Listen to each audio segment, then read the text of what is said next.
La France a déclassé certains dossiers secrets sur le président algérien Abdelaziz Bouteflika, notamment des rapports des services secrets, qui qualifient l'ancien ministre algérien des Affaires étrangères de personnage dénué de scrupules et de Machiavel imbu de lui-même et corrompu, selon un article de l'OBS paru mardi 26 février.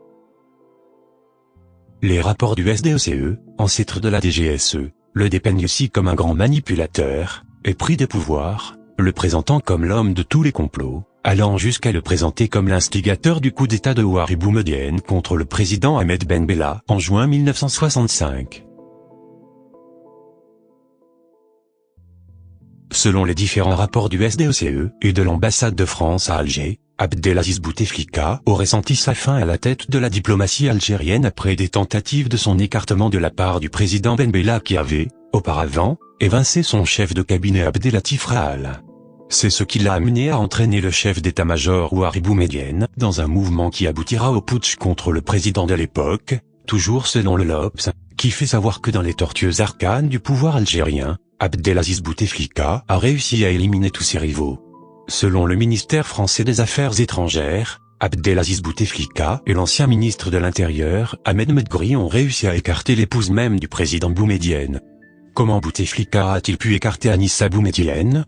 En instrumentalisant ses réseaux diplomatiques, notamment ceux de Paris, impliqués dans des achats douteux de la première dame. Des factures pour l'achat de bijoux à Paris auraient été transmises par le canal de l'ambassade algérienne à Paris, est-il écrit dans les rapports français de l'époque. Les archives déclassées vont jusqu'à soupçonner Abdelaziz Bouteflika d'être derrière certains assassinats politiques de l'époque, comme celui du chef historique Karim Belkacem, tué en 1970 en Allemagne. À un certain moment de l'histoire de la jeune nation algérienne, Abdelaziz Bouteflika était vu comme un potentiel allié, lui qui continuait comme tous les Algériens à considérer l'Algérie comme la fille spirituelle de la France et qui a fini par traiter le président cubain Fidel Castro de fou furieux, selon les dires de l'ancien ministre Louis de Guiringaud. Le jeune farfelu d'autrefois a fait place à un homme politique qui croit vraiment à la coopération entre son pays et la France. Bouteflika a grandement évolué, affirmait une note du SDECE de septembre 1965. Mais c'est aussi à cette époque que son mentor Houari Boumedienne l'avait mis sous surveillance pour une question de mœurs. La réputation de séducteur de l'ancien chef de la diplomatie était notoire, selon les mêmes sources.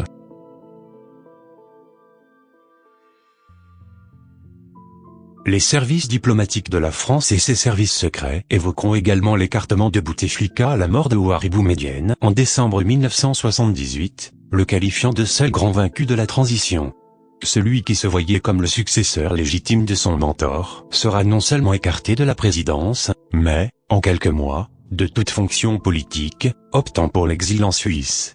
Et ce ne sera pas sa seule déconvenue, puisque quelques petites années plus tard, en 1983, la Cour des comptes algérienne l'accuse d'avoir détourné de fortes sommes d'argent provenant des reliquats budgétaires des ambassades.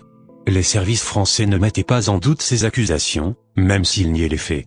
Bien au contraire, ils semblaient les confirmer, le présentant comme un grand prévaricateur. La corruption de Bouteflika était de notoriété publique, est-il indiqué dans un télégramme du 17 mai 1983, qui annonçait sa première condamnation. Mais à l'époque, les auteurs de toutes ces notes et les responsables politiques et diplomatiques français ne se doutaient pas que Bouteflika allait revenir au pouvoir, pour occuper le poste suprême 20 ans durant. Est-ce fortuit que ce déclassement des archives secrètes intervienne à un moment où le président postule pour un 5e mandat? Il est évident que non, surtout que ces révélations sont venues au lendemain des manifestations populaires du 22 février, qui réclamaient de Bouteflika qu'il renonce à une nouvelle mandature à la tête de pays.